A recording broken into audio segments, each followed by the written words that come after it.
the US and China tend to dominate conversations when it comes to the strongest economies in the world, but India is starting to change up the focus based on their incredible economic growth over the past decade and their limitless potential for the future. But the question is it realistic to think India as a developing nation could overtake the most dominant and strongest economy in the world and the world's top producer anytime in the near future? Hello everyone, my name is Vineet Singh and today we will consider this possibility and look at several in that direction or cause it to fall back. To understand all of these, we will be going to cover the sections such as introduction, how India became one of the world's top economies, reasons why India might become the largest economy, reasons why India may not become the largest economy, and the conclusion. Starting with the introduction, since 1871, the United States has held the position of the largest economy in the world. In 2018, America crossed a new threshold with a GDP that totaled over $20.5 trillion. China, on the other hand, is a new player in the field of large economies, having only claimed the second highest spot in 2010. Their economy significantly trails that of the United States with a GDP in 2018 of $13.4 trillion. If you travel further down the list past Japan, Germany, the United Kingdom and France, you will find India in the 7th place with their GDP of $2 trillion. Just looking at these numbers on the surface, it seems ridiculous to ask whether India could overtake both the US and China, but the real story here is found in the economic growth rates. While the economy of US grew only 2.9% in 2018, China's grew by 6.5%, and India had the fastest growing economy in the world with a 7.4% growth rate in 2018. These numbers gain even more significance when you realize that America's 2.9% growth rate is their highest in a decade. India, on the other hand, has led the world in economic growth rate for several years and is expected to continue to do so. So let's take a look now at how the Indian economy got in this position, and for that I'm moving to how India became one of the world's top economies. India gained its independence from the United Kingdom in 1947 and quickly implemented a closed economy where they focused on providing for the country's needs without relying on imports. Many of the major industries, including mining, banking, insurance, and telecommunications, were nationalized by the mid-50s. After decades of this stagnant economic growth and widespread poverty, India found itself a crossroads. In 1991, brought the collapse of Soviet Union, one of India's primary trade partners. These were the main factors that brought India to the brink of a financial crisis. The country was in a serious danger of defaulting on its loans. They were bailed out by the International Monetary Fund with a $1.8 billion loan under the condition that they implement major economic reforms. This led to the liberalization of India's economy. Their markets were opened up to foreign competition and restrictions on foreign investment were eliminated.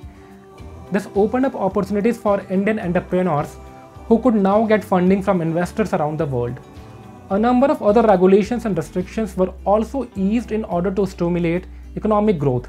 By 2003, India had established a free market economy and its GDP began to grow significantly year after year.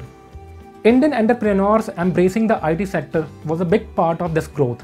By 2007, revenues from the IT sector totaled $23.5 billion. In 2008, revenues topped $167 billion from the IT sector alone. The increase in technology-based businesses will continue to play a vital part in India's economic growth. Now let's try to understand the reasons why India might become the largest economy. So basically we summarize top 3 reasons for that. Let's take it one by one. 65% of India's population are below 35. The primary asset of India is its people. With a population of over 1.3 billion people, India comes behind only China on the list on the world's most populated countries. But there is one more important difference between the two countries' population. India's people are generally much younger than China's aging population. In fact, about 65% of India's total population are younger than 35. India's current population dynamics contribute to what is referred to as a demographic dividend. which is the economic growth potential coming from shifts in the working age population. The potential of India's workforce is unrivaled throughout the world due to their sheer numbers and the current economic landscape. Number 2. Decrease in poverty rates. Another indicator that India's economy is strengthening is the decrease in poverty rates. Poverty is still a widespread problem in India, with 12.4% of the country living below the international poverty level, which means they live on less than $1.90 per day. However, between 2005 and 2016, a total of 271 million Indians moved out of poverty. Although India still has a long way to go in addressing poverty, this trajectory is a positive sign for the strength of India's future economy. Number 3. Increased urbanization. Another piece of the puzzle for India's potential economic growth is increased urbanization. Today, 50% of India's workforce is employed in the agriculture sector, but low wages and a decline in land fertility have begun to gradually drive people from rural areas to seek better opportunities in the cities. By 2050, it's expected that over 830 million people will live in India's city centers. However, urbanization could have a negative effect if the proper infrastructure is not put in place and if there are not enough jobs available for the growing workforce, which brings us to the challenges India is facing in growing their economy. Now let's understand the reasons why India may not become the largest economy. Despite some promising statistics and economic trajectories, India will need to overcome a number of challenges before it will be able to surpass both United States and China to become the world's largest economy. The primary challenge is the job growth. The flip side to India's massive young workforce is the hurdle of providing enough sufficiently paying jobs to sustain the population. In 2018, unemployment in India reached a 45-year high as a result of the number of jobs not growing at the same rate as the economy. This means that India's newest generation of workers in particular may struggle to find their place to contribute to the ever-growing economy. There is also not enough of an effort to reskill workers whose jobs are becoming obsolete or automated. Another issue is that 81% of India's workforce is engaged in informal work. The economy is not benefiting as much as it could from these types of businesses, even though they make up about half of the GDP, because they are largely cash-based and their informal nature limits their capacity to grow. If India takes the steps necessary to formalize their largely informal economy, wages would increase, more companies would become digitized, and a higher amount of taxes would be paid. Workers would also have more access to business loans and other government resources geared towards registered businesses.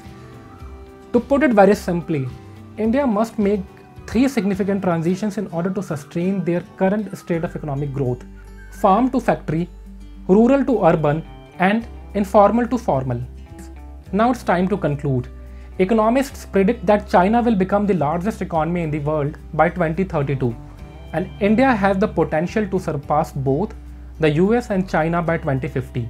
But economies are dynamic and complex. They are affected by numerous factors like population, regulations, world events, politics, and industry trends.